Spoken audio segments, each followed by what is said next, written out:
Namaskar. Today we are going to continue with the CGHS facilities. In the last video, we have discussed some basic features of CGHS facilities, and today now we will discuss the further details on CGHS.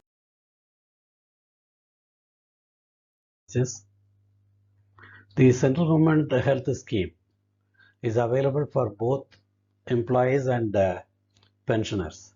Employees we have discussed in the last video. Now pensioners, if they opt for CGHS facility of retirement, have to pay 10 year subscription. So the maximum 1000 rupees, deputy secretary and above, they have to pay 1,20,000.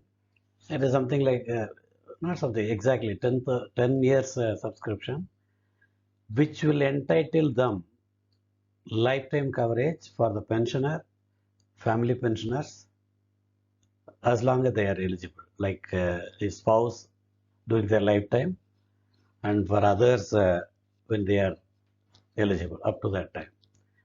And of course, it's not that only 10 years you have to pay. If you pay for 1 year, it is valid for 1 year.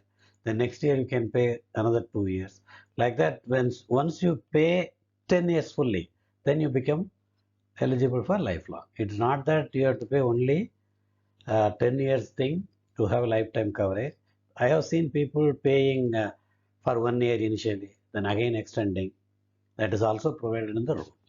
But it is better at the time of retirement, you get settlement and you pay one time CGHS facilities subscription, which will take care of our health needs during our lifetime. So it is always advisable to go for lifetime coverage of by all the central government employees. In the sense, if somebody who was not covered by CGHS facilities during service, they can also opt for, assuming that they are in one state, wherever they want to settle. In the state headquarters, if CGHS facility is there, they can choose that place. And with the issue of plastic CGHS card, smart card, you can avail facility in any place in India. Earlier, gone are the days when you have to register in one place, only in that particular wellness center you can go and consult. All those things are all gone now. With the plastic cards, you are attached to some specific CGHS wellness center. That is for reimbursement, it is required for the pensioners. Of course, for government servants, they have to get reimbursement from, from the uh, department concerned. For CGHS, the additional director of that area CGHS, you have to submit the claim, all those things. So you are attached to some center. So the point I want to make here is every employee, when they retire, they are eligible for CGHS facilities by choosing nearest CGHS center. If no CGHS center is available, CGHS facilities available in their area, even neighboring state also, they can do that. So a government servant who was availing medical facility under CSMA rules, that is, they were not having CGHS facilities, can also subscribe to CGHS facility irrespective of whether they live in the area covered by CGHS or not. The reason is, that is what I explained. They can choose the nearby thing. It is always better. And we have already discussed in CSMA rules of double claim, one from CGHS or from government and another from medical insurance. We will discuss for CGHS also. So it takes care of our entire expenditure. So it is always better for every retiring employee to go for CGHS facilities. Now another important point, pensioners who live in CGHS covered area but not opting for CGHS facility cannot claim fixed medical allowance. Government gives some 1000 rupees fixed medical allowance, which will not be paid if the person is staying in CGHS covered area. Assuming that somebody settles in Delhi, almost all the places are covered.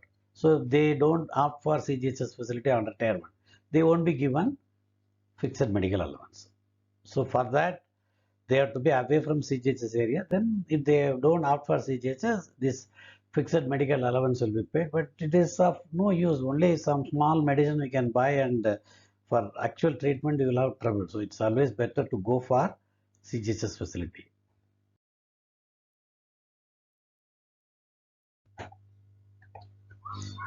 Now, what are the facilities available in CGHS? We are going to discuss all procedures. Now, the facilities. OPD consultation or treatment, including issue of medicines free of charge.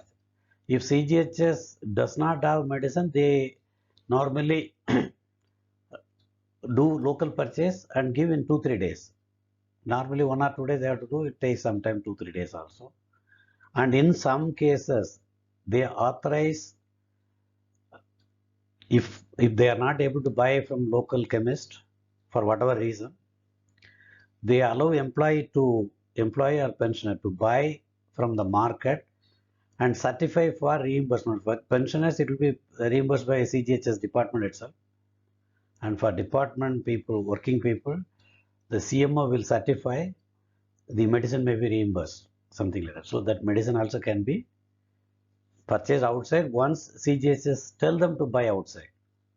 And then take certificate from CGHS and go to department for reimbursement. For pensioners, CGHS, they will pay. You have to submit the bill, etc. It will be paid through their regional office. Now, specialist consultation at polyclinic and government hospital. Government hospitals, by default, that is a recognized hospital. And not only that, specialist is like heart, cardiologist, psychiatrist, any medicines specialist. So normally by rotation they will come. Those schedules will be available in the CGHS wellness center, which wellness center that specialist visits. We can go there with prior appointment, with reference, etc. But that facility is also available. And indoor treatment in government hospital, it is already there. And M-paneled hospitals, private hospitals, CGHS makes a panel and releases. So what is the procedure? We will discuss in detail.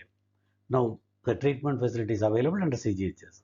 Investigation at lab investigation, lab test and other things, and other investigations at government hospital or empaneled diagnostic centers.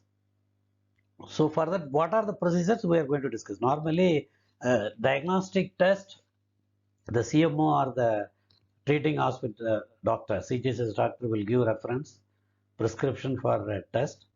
Then we can go to the empaneled hospital directly. There is no need from office permission for test only.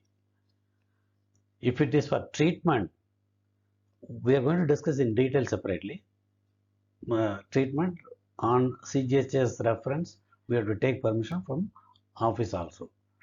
For pensioners, it is cashless treatment. We will discuss in detail.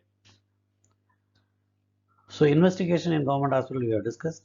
Cashless facility available for treatment in empaneled hospitals and diagnostic centers for pensioners and other identified beneficiaries. Normally, CGHS employees are provided cashless benefit. Some departments have also done it, but it is not by default. But for chronic disease like cancer and other things, every department can make cashless, that is credit facility. So we don't need to go for advance anything. Office will directly pay to the empaneled hospital. The procedure we'll discuss in detail. Reimbursement of expenses for treatment availed in government or private hospital under emergency. So now the question is, emergency anyway we have already discussed in CSMA rule. Under emergency there is no rule at all.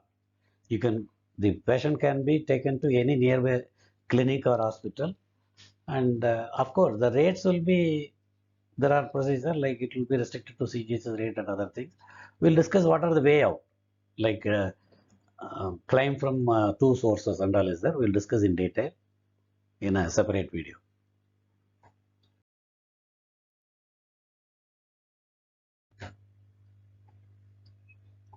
Reimbursement of expenses incurred for purchase of hearing aids, artificial limbs, and other appliances.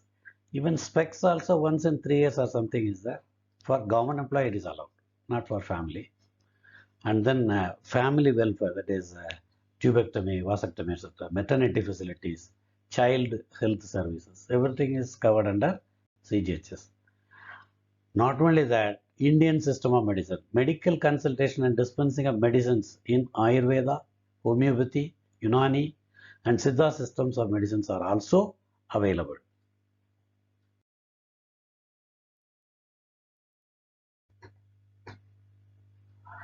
Now, normally, what are the time period for one reference that we are discussing here? General guidelines for CGHS referrals.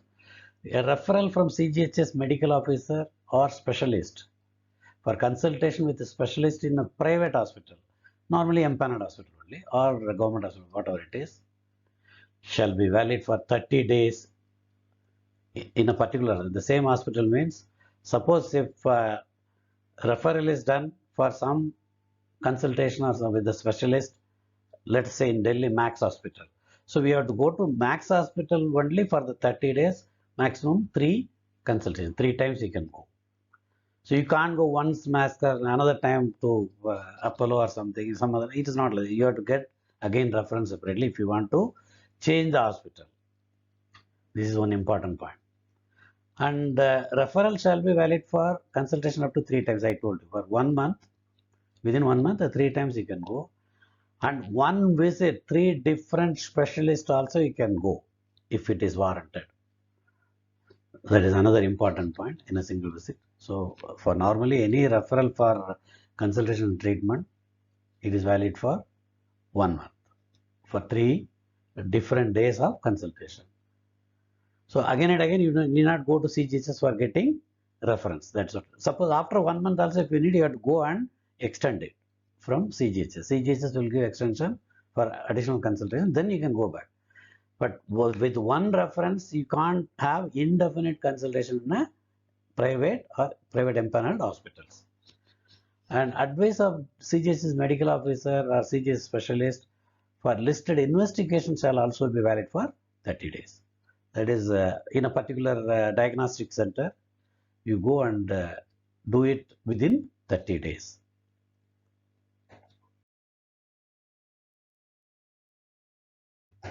Now, advice of CGHS medical officer or specialist for listed treatment procedure. So, if it is treatment, it is valid for 3 months. For diagnostics test and consultation, only 30 days we have already seen. Now, for treatment, the reference is valid for 3 months. And beyond that, if it is required, we will have to get it endorsed again from CGHS. And if any listed investigation advised by the specialist or the empaneled hospital is required urgently as a medical emergency and certified as such, may be undertaken at the same hospital. What does it mean?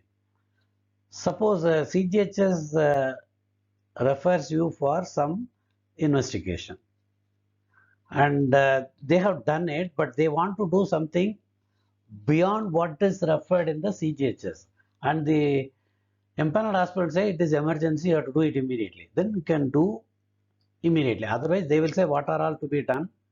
You have to go back to CGHS for endorsement. Then you can take treatment. So that can be avoided only under medical emergency. And empaneled hospital will say it is medical emergency. So these endorsement is required every time. Reason is CGHS will say you go and consult. Then they will say no, you do all this testing. The referred hospital will say.